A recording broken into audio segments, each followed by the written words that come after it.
2023 is shaping up to be the year of video games. I think a lot of this has to do with the fact that we're firmly into the next gen consoles now, and companies are starting to produce exclusives for those next gen consoles as opposed to focusing on games that go to the last gen and this gen. But it's not just about consoles. We've also got the PC market as well. And across the board, we've just got a ton of great games coming out. My early 2023 is already jam packed into the summer because of all these games that I'm anticipating. And I'm not even going to be scratching the surface with what I'm purchasing. But we're going to dive into this a little bit today. VG247 put up a great article that talks about the currently known release dates for 2023 across PC, Xbox, PS5, PS4, Xbox One, and Switch, notably the Series X. So they're even including some of the last gen stuff in here as well.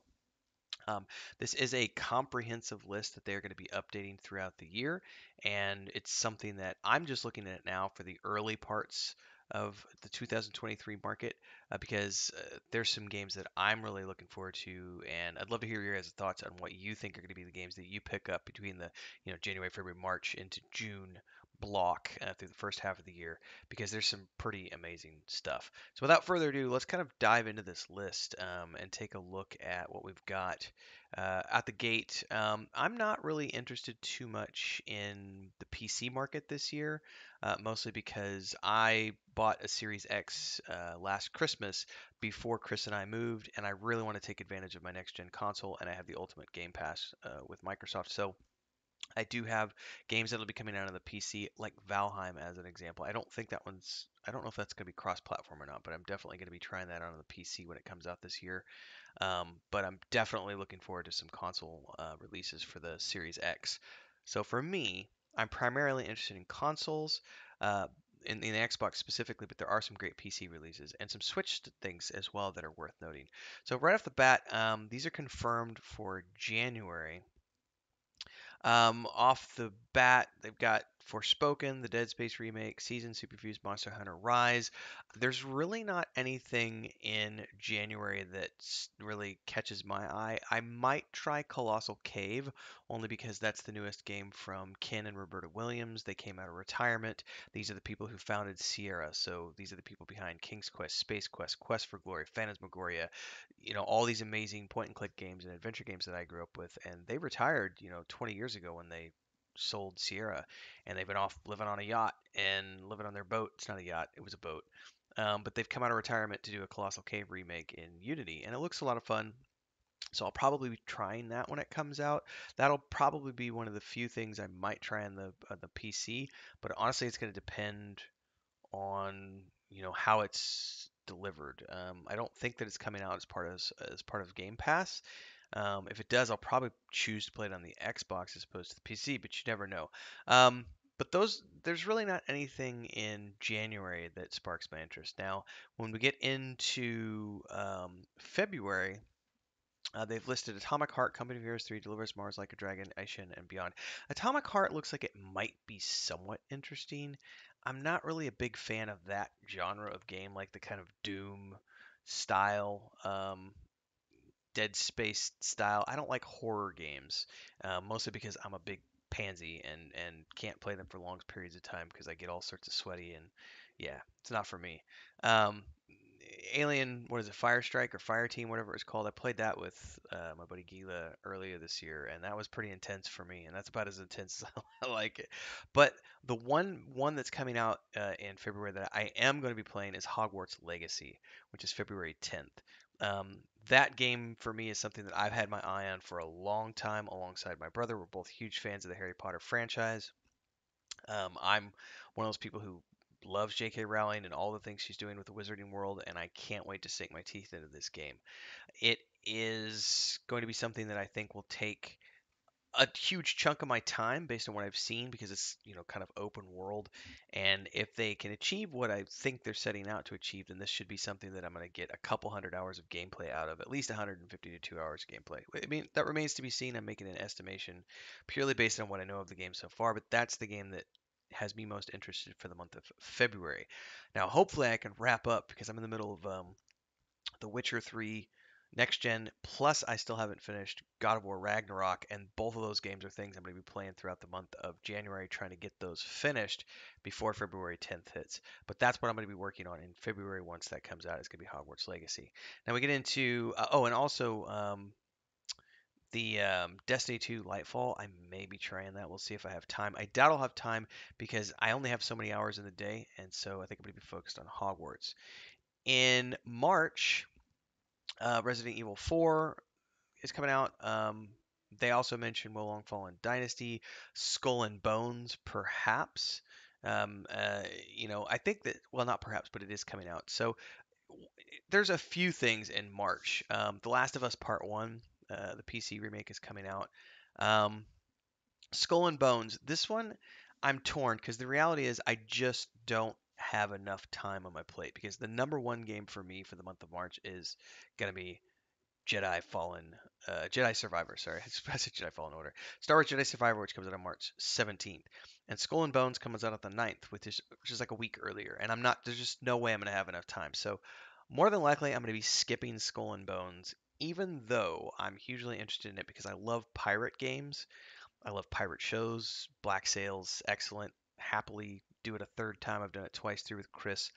Um, and I have a great interest in Skull and Bones, but the timing of the release, I'm going to prioritize Star Wars because for me, Jedi Survivor is where it's at. And knowing what I got out of the first game, I expect that to be something that lasts me a full month, another, couple hundred hours of gameplay because I will definitely play it through at least twice because the first one was such a good game and I can't wait for that. But that's really the only two for the month of March.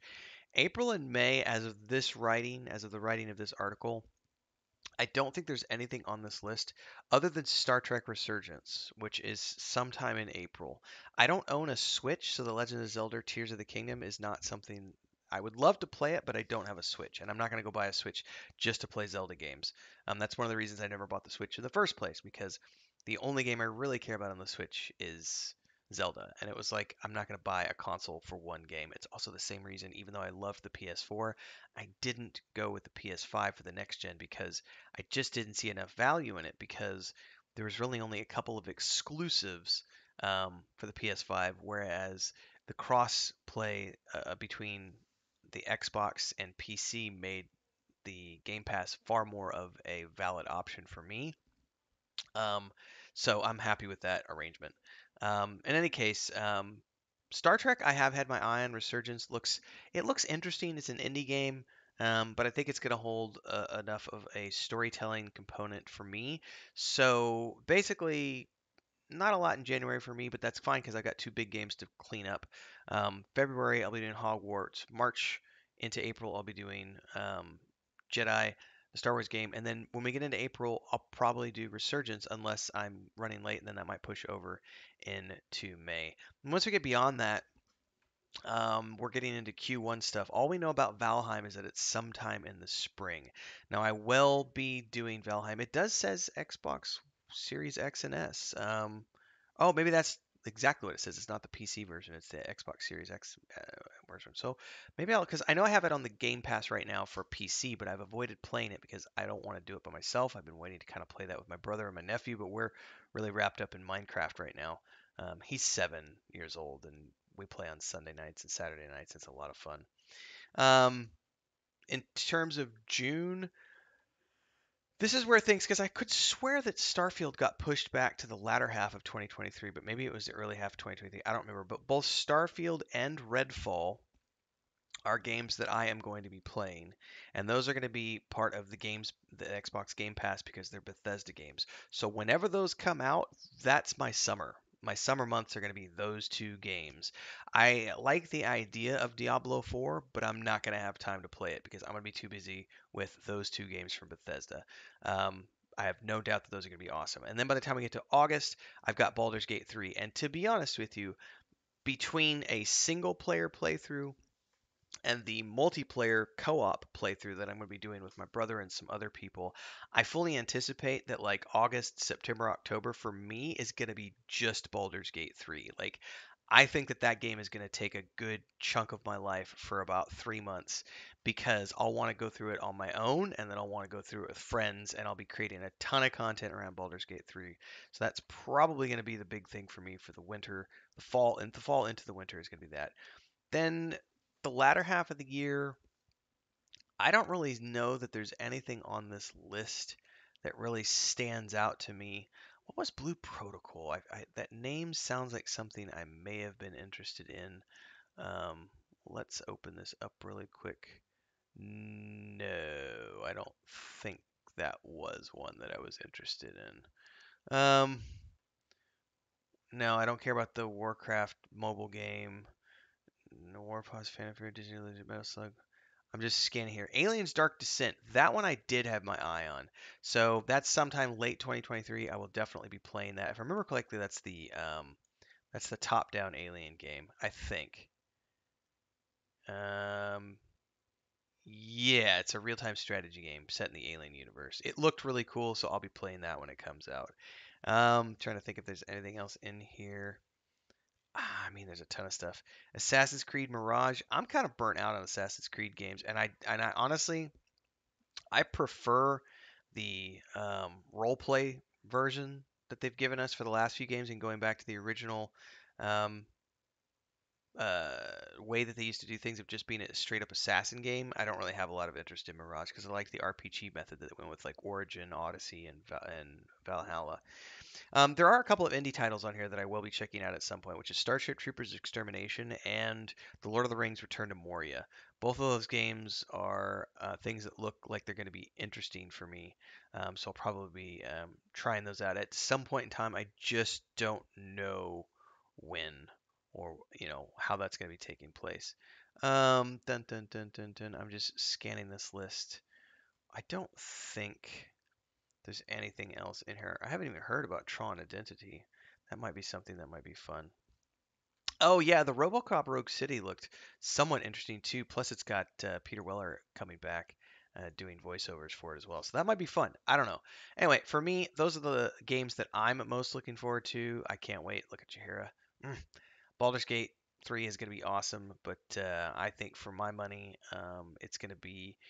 I think for me, my game of the year, I'm predicting already is going to be Jedi Survivor, because I love Jedi Fallen Order. It was the best game I played that year when it came out, and Hogwarts is up there on my list of anticipated games. I have no doubt that I will enjoy the Bethesda titles coming out this year, but you know, they're good games, but I never like have them up at my top of my list because they're usually slower in terms of narration and stuff. But we'll see. Not on this list anyway that I can see is Avowed, which is the upcoming um, first-person fantasy game from Obsidian Entertainment set in their world of Aora, which is the Pillars of Eternity universe. And I've had my eye on that since they first made the teaser announcement. I don't see it on 2023, so that's probably going to be a 2024 release. I don't know that they've actually said when they're going to be releasing it yet, but it remains to be seen. But I think regardless, I mean, this list is pretty massive. There are a ton of good games coming out. In 2023. Let me know your thoughts. What are some of the games that you're looking forward to the most? Hopefully, you'll be tuning in to watch me live stream these games and create content around them. So, like, subscribe, hit the bell icon, support with a membership, do super chats and stickers. Don't forget the Patreon page, and I'll see everybody in the next episode. Happy gaming.